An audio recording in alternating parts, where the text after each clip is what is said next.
Hello everyone, welcome back to the channel. एखादा bedsheet आपण काही महिनेच यूज करू शकतो, कारण थोड्याच दिवसात ते जुनं वाटायला लागतं, कलर फेड होतो. तेच ते बेडशीट वापरून आपल्याला कंटाळाही येऊ लागतो. किंवा मग काही बेडशीट्स आपल्याला दुसऱ्यांनी गिफ्ट केलेले असतात पण आपल्याला आवडलेले नसतात, किंवा मग फॅब्रिक चांगलं निघत नाही आणि मग आपण नवनवीन बेडशीट्स घेऊन येतो. पण जुन्या बेडशीट्सचं काय? तर आज मी माझ्या कपाटातले असेच काही जुने बेडशीट्स काढले होते आणि या सर्व बेडशीट्सचा रियूज मी कसा केला हेच तुमच्यासोबत शेअर करणार आहे. सो दॅट तुम्हालाही आयडिया येईल की तुमच्या घरातले जुने बेडशीट्स तुम्ही कुठे आणि कसे वापरू शकता. चला तर मग सुरुवात करूयात. माझ्याकडे हे सिंगल बेडचं गुलाबी बेडशीट एका ठिकाणी बेडमध्ये अडकून फाटलं होतं आणि बाकी ठिकाणी मात्र हे एकदम ओके होतं. तर आता त्याचा मी रियूज कसा करणार आहे, तर सगळ्यात आधी जिथून बेडशीट फाटलं होतं तो भाग आधी मी कट करून घेतला. त्यानंतर डायनिंग टेबलच्या मेजरमेंटनुसार मी बेडशीटही कापून घेतलं. बेडशीटच्या ज्या बॉर्डर होत्या डार्क पिंक कलरच्या त्या पण मी कट करून घेतल्या, या कव्हरला कडेने बॉर्डर लावण्यासाठी. आता माझ्या घरी ते काही मशीन नाही आहे, त्यामुळे हे जे काही बॉर्डर्स होते डार्क पिंक कलरचे ते मी बाहेरून स्टिच करून आणले. आता बघा, डायनिंग टेबलसाठी एक सुंदर असा टेबल कव्हर रेडी झालं. आता हे खराब होऊ नये त्यासाठी मी त्यावर एक ट्रान्सपरंट प्लास्टिकचं टेबल कव्हर घातलेलं आहे, त्यामुळे यावर काही सांडलं तरी काही टेन्शन नाही. अशा पद्धतीने जुन्या बेडशीटला तुम्ही ॲज अ टेबल कव्हर म्हणून यूज करू शकता.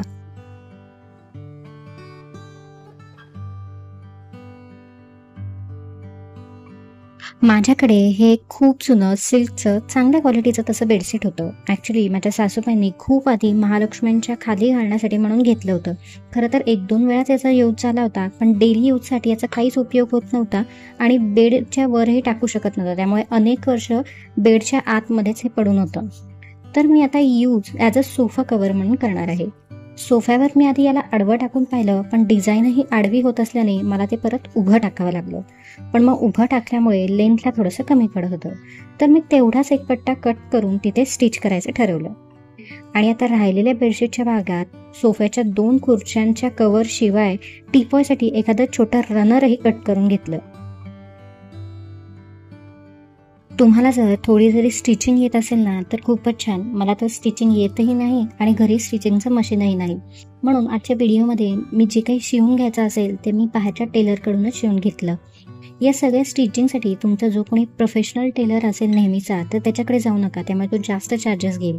त्याऐवजी आमच्याकडे अशा रस्त्यावर काही टेलर्स बसलेले असतात एक मशीन घेऊन छोटं मोठं शिवणकाम करायला, त्यांच्याकडे मी हे सगळं शिवणकाम दिलं होतं, त्यामुळे तो काम स्वस्तातही करून दिलं त्याने.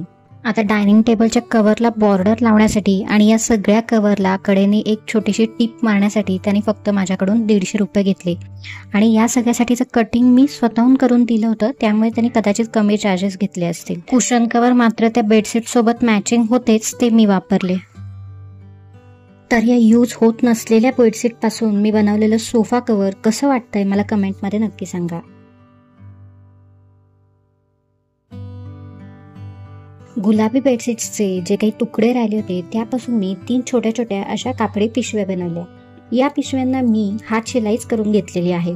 आता या पिशव्या कुठे वापरायच्या, तर आपण फ्रीजमध्ये जेव्हा काही पालेभाजी अशी डब्यांमध्ये भरून ठेवतो ना, तेव्हा त्याला असं पाणी सुटलेलं असतं आणि त्यामुळे भाजी लवकर खराब होते. त्याऐवजी तुम्ही अशा या कापडी पिशव्यांमध्ये जर का भाजी भरून ठेवली, स्पेसिफिकली पालेभाजी, तर त्यामुळे पालेभाजी लवकर खराबही होत नाही आणि जास्त दिवस चांगली टिकते. किंवा मग कापड कट करून त्यामध्ये पालेभाजी गुंडाळूनही तुम्ही फ्रीजमध्ये ठेवू शकता. माझ्याजवळ असलेल्या एका बेडशीटचा रंग थोडासा फेड झालेला होता, तर मी त्याचा यूज झोपाळ्याच्या बाकड्यावर कवर घालण्यासाठी म्हणून केला, कारण कवर न घातल्यामुळे त्याचं रेक्झिन खराब होत होतं. आता बेडशीटमुळे ते लवकर खराब होणार नाही आणि बेडशीट खराब झालं तर ते धुवून आपण पुन्हा घालू शकतो. आपले बेडशीट्स तर लवकर खराब होतात, पण त्यांचे पिलो कवर्स कधी कधी छान नव्यासारखे वाटतात. तर असे हे नवीन वाटणारे पिलो कवर्स आपण व्हिडिओमध्ये दाखवल्याप्रमाणे चेअरला घालू शकतो आणि या पिलो कवर्सचा use as a chair cover म्हणूनही करू शकतो. माझ्याकडे एका बेडशीटवर 2 लोड कवर होते. लोड कवरचं तर काहीच यूज झालं नाही, पण बेडशीट मात्र खूप जुनं होऊन गेलं होतं. तर हे लोड कवरचा यूज मी ओव्हनवर कवर म्हणून घालण्यासाठी करणार आहे.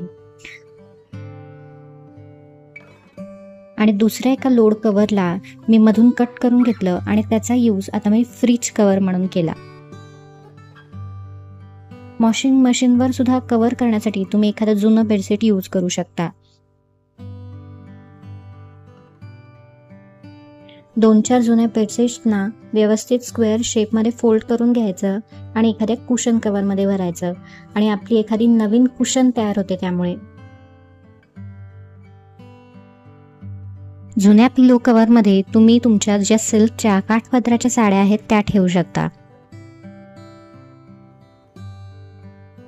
एक तर तुम्ही अशा पद्धतीने ठेवू शकता किंवा मग व्हिडिओमध्ये दाखवल्याप्रमाणे पिलो कव्हरला असं एक होल करून घ्यायचं आणि त्यामधून साडी लावलेल्या हँगरचं टोक बाहेर काढायचं. आता कव्हर असलेली साडी देखील तुम्ही कपाटात हँग करून ठेवू शकता.